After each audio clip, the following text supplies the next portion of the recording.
Naib Presiden PAS, Datuk Husam Musa belum memutuskan sama ada ingin bertanding ataupun sebaliknya jawatan Timbalan Presiden PAS seperti yang telah dicalonkan beberapa kawasan.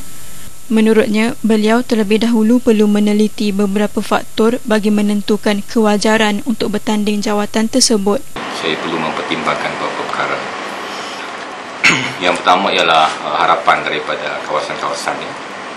Sejauh mana mereka berharap supaya saya bertanding. Yang kedua ialah faktor yang saya kena timbangkan ialah arah tuju parti, arah tuju PAS sendiri. Adakah PAS memerlukan satu sumbangan saya untuk pengukuhan arah tujunya?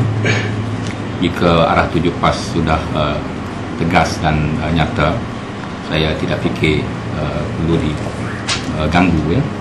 Yang ketiga, faktor yang kena timbangkan ialah adakah dengan penyertaan saya itu saya boleh mengukuhkan pencapaian PAS dalam pilihan raya ke-13 nanti, dan bagaimana cara saya boleh berperanan untuk tujuan tersebut. Kerana pada pendapat saya, pilihan raya yang ke-13 adalah satu pilihan raya yang kritikal pada semua parti-parti politik utama dalam negara kita. Dan pada pendapat saya, pilihan raya akan datang ialah penentuan sama ada PAS boleh menjadi teraju utama menggantikan UMNO.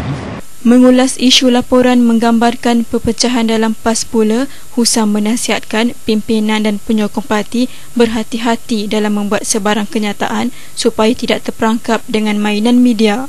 Tradisi dan nilai mulia dalam PAS masih kekal. Cuma ada pihak-pihak tertentu yang cuba menggambarkan seolah-olah ada perebutan kuasa yang sengit dalam PAS. Dan saya suka nasihatkan pimpinan dan ahli-ahli PAS supaya menjaga etika sepanjang pemilihan ini, supaya tidak memenuhi agenda media memperlihatkan PAS ini sama dengan UMNO. Beliau ditemui pada majlis ramah mesra bersama pekerja kilang pakaian Nur Abadi Garment di kawasan perindustrian Pengkalan Cepa 2, Kelantan semalam.